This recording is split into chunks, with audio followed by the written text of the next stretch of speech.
EF0. You're standing in your backyard on a warm spring afternoon. The sky's turned an odd shade of green, and the air feels heavy, almost electric. Then you see it.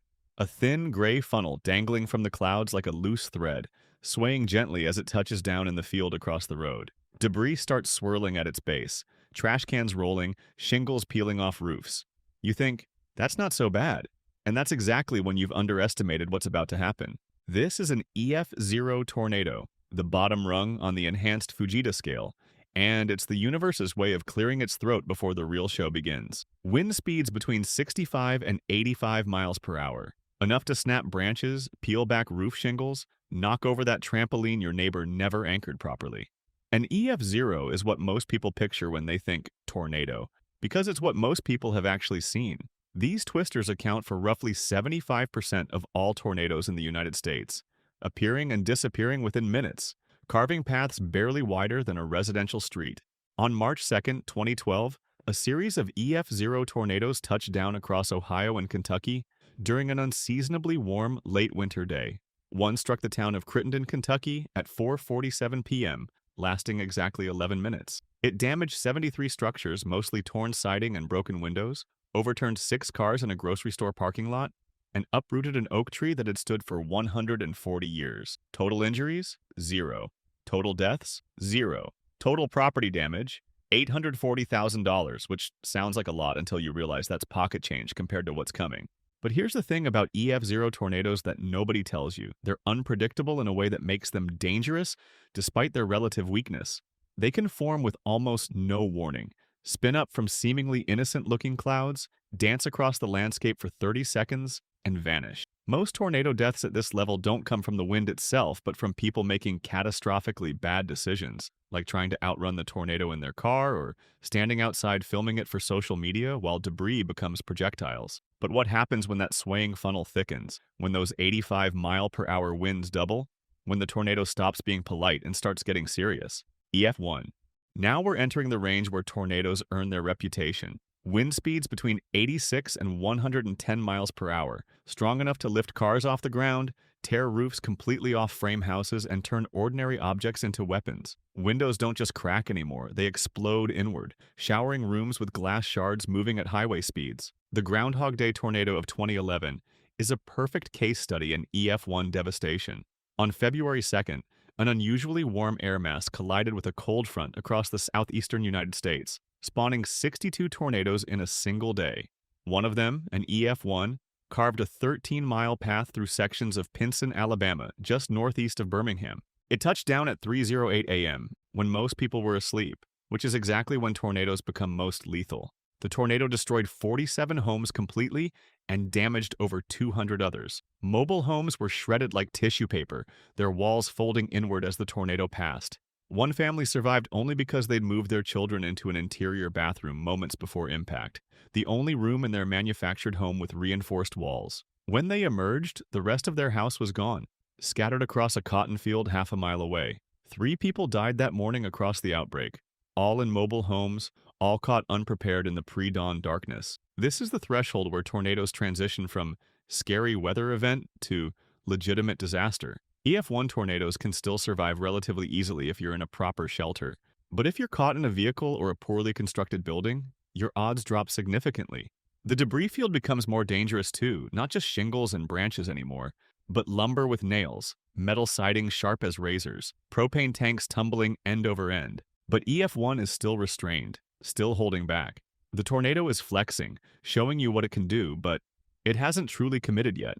That happens when the atmospheric conditions align just right, when the wind shear and instability reach the perfect balance, and the tornado transitions into something genuinely monstrous. And when those winds climb past 100 miles per hour, the tornado stops damaging homes and starts erasing entire neighborhoods. EF2.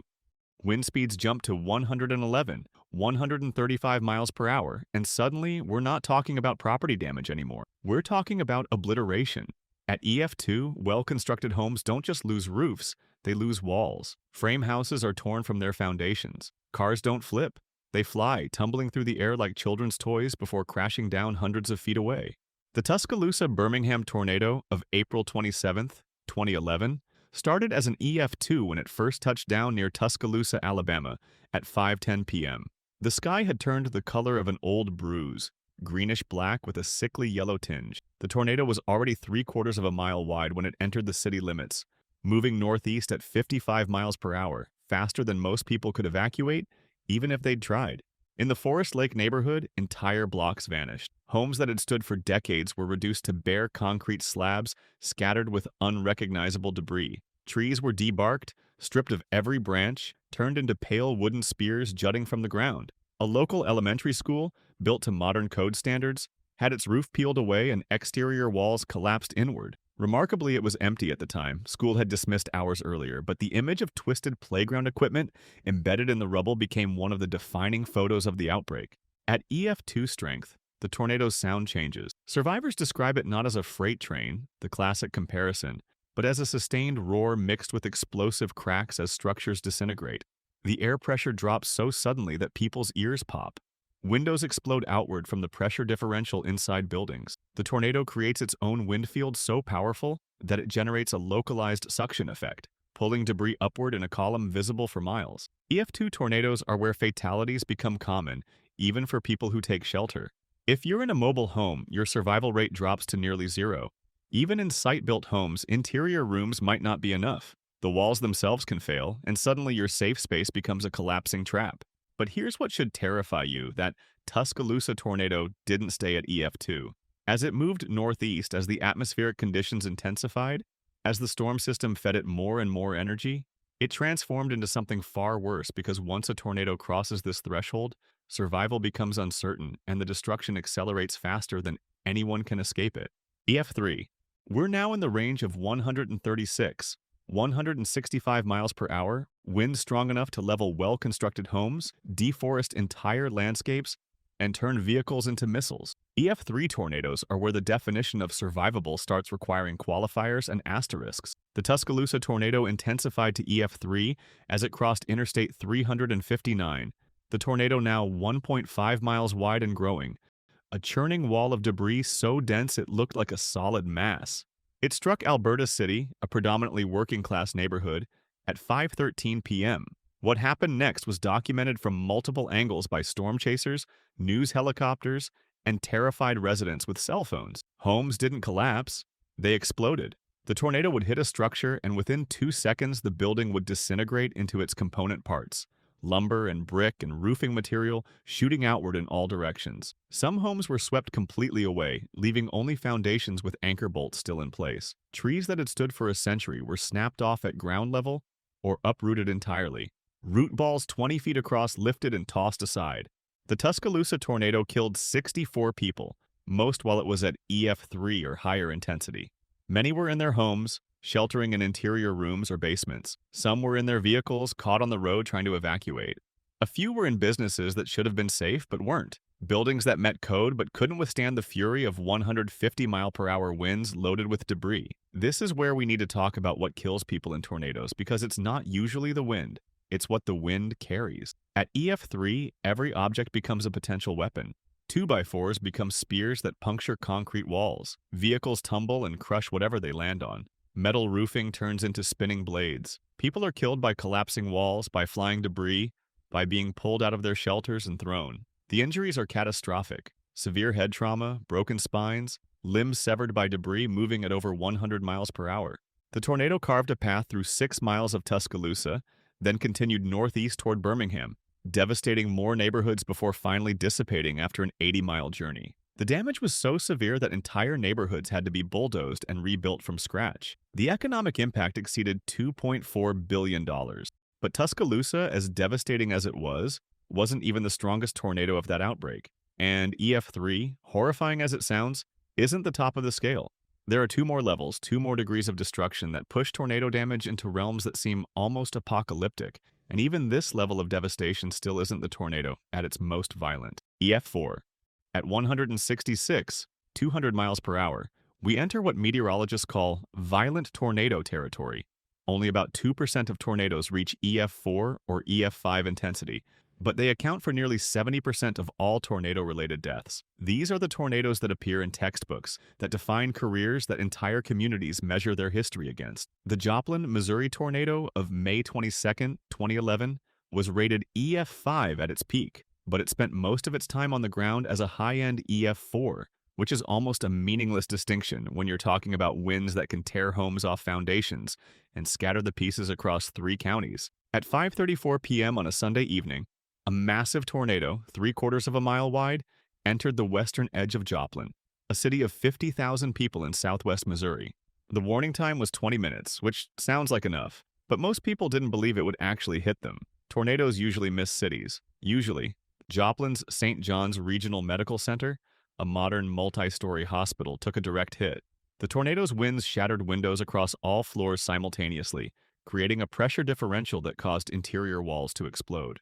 The 5th floor lost its roof entirely. Patients in ICU beds were exposed to 200-mile-per-hour winds while still connected to ventilators. 5 people died in the hospital, including visitors who'd been sheltering in what they thought were safe corridors. Neighborhoods ceased to exist as recognizable spaces. Entire subdivisions were reduced to concrete slabs with debris fields so thoroughly mixed that forensic teams couldn't determine which pieces came from which homes. Cars were found wrapped around trees, impaled on poles, stacked 3 and 4 high in parking lots. A school bus was picked up and thrown 150 feet.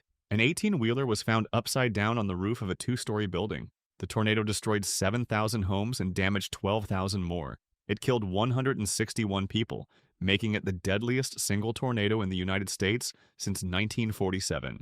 The path was 22 miles long and up to 1 mile wide in places, and it moved through the heart of a populated city, which is the nightmare scenario meteorologists train for, but hope never happens. At EF4, the damage indicators become almost academic. Complete destruction of well-constructed homes barely captures the reality.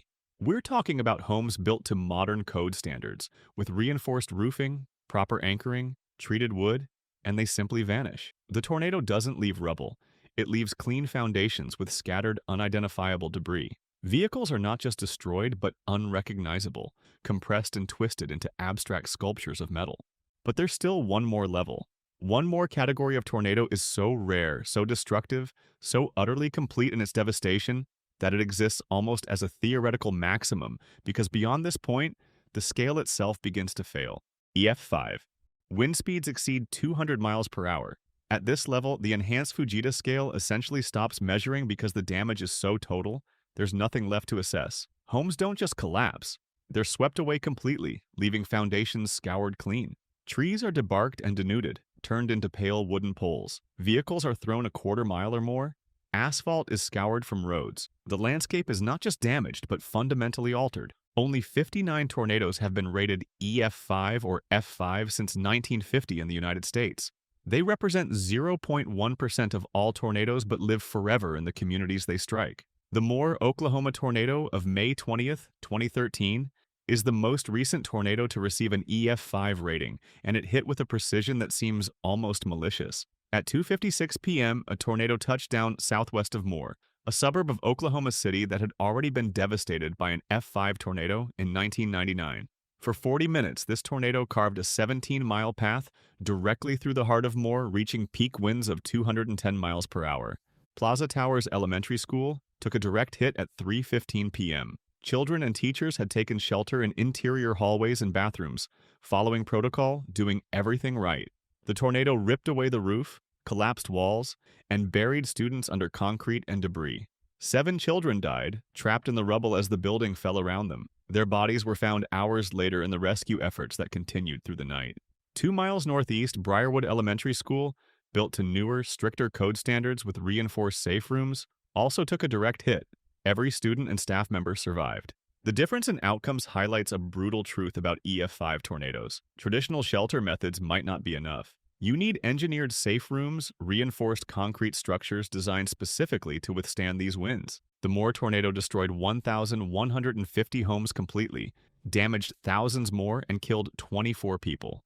The path was 1.3 miles wide at its peak, and the damage was so complete that entire city blocks were reduced to bare concrete slabs and scattered foundations. Debris was found 70 miles away, canceled checks, family photos, children's toys, scattered across 3 counties. At EF5, we're dealing with winds that exceed what most structures are built to withstand. A well-constructed home might resist EF4, but EF5 will defeat nearly every residential building. The forces involved are simply too extreme. We're talking about wind pressure exceeding 100 pounds per square foot, which means every square foot of your home's walls is experiencing the equivalent of a refrigerator being slammed into it repeatedly. The Moore tornado also demonstrated another terrifying aspect of EF5 tornadoes: multiple vortices. The tornado contained smaller subvortices rotating around the main circulation, each capable of causing EF3 or EF4 damage on their own. These subvortices create localized zones of even more extreme winds within the already catastrophic main tornado. One home might be completely swept away while a home 50 feet away, though still heavily damaged, remains somewhat intact. The psychological impact of surviving an EF5 is profound. You emerge from your shelter to find your neighborhood simply gone, replaced by a debris field that looks like a landfill. Nothing is where it should be. Landmarks you've known for years have vanished. The cognitive dissonance of seeing your community reduced to splinters and scattered belongings is traumatic in ways that take years to process. EF6. The enhanced Fujita scale ends at EF5, but physics doesn't. Theoretically, tornadoes could produce even stronger winds. The 1999 Bridge Creek Moore tornado, which struck near Oklahoma City, had mobile Doppler radar measure winds of 302 miles per hour, the highest wind speed ever recorded on Earth. At those speeds, we enter truly hypothetical territory. What would 300-mile-per-hour winds do? Meteorologists have speculated. Asphalt would be scoured from roads completely. Cars would be thrown not hundreds of feet, but potentially miles. The debris field would be so energetic that objects would become ballistic missiles. Ground-level vegetation would be stripped away. The damage would be so complete that determining tornado intensity from damage indicators would become impossible. Everything is destroyed equally. The Tri-State tornado of March 18, 1925, traveled 219 miles across Missouri, Illinois, and Indiana, maintained continuous ground contact for 3.5 hours, and killed 695 people. Deadliest tornado in U.S. history. It was rated F5 on the original Fujita scale, but some meteorologists believe it might have produced winds exceeding anything we've measured since. We'll never know for certain. There's also the question of what climate change might do to tornado intensity. The science is complex and not fully understood, but warmer temperatures mean more atmospheric energy, which could lead to more favorable conditions for violent tornadoes. We might not see more tornadoes overall, but the ones that do form might have a higher likelihood of reaching extreme intensity. And then there are the tornadoes that break every rule we think we understand. The El Reno, Oklahoma tornado of May 31, 2013, reached 2.6 miles wide, the widest tornado ever recorded, with winds measured at 296 miles per hour. It killed storm chasers, experienced professionals with decades of experience who made what seemed like reasonable decisions and still ended up in the tornado's path because it behaved in ways no tornado should, expanding rapidly, changing direction unpredictably, defying the models. From EF0 twisters that knock over lawn furniture to EF5 monsters that erase entire towns from the map, from 65 miles per hour to over 200, tornadoes represent some of nature's most concentrated expressions of raw destructive power. And the truly terrifying part? We've only documented a tiny fraction of the tornadoes that have occurred throughout human history. There are an average of 1,200 tornadoes in the United States every year. Most are weak, brief, forgettable, but a handful each year reach violent intensity. And once every few years conditions align perfectly, the atmosphere becomes unstable in just the right ways, and somewhere a tornado forms that will be studied and referenced for decades. The enhanced Fujita scale gives us a framework for understanding tornado intensity, but it can't capture the human experience of watching your home disintegrate in seconds, of emerging from shelter to find your neighborhood transformed into an unrecognizable debris field, of the sound, the pressure, the sheer wrongness of the air itself trying to kill you. And somewhere out there right now, atmospheric conditions are aligning. Warm, moist air is flowing north while cold, dry air descends from the Rockies. Wind shear is increasing, instability is building, and a few hours or days from now, another tornado will touch down and the cycle will repeat. The scale ends at EF5, but the storms? They're just getting started.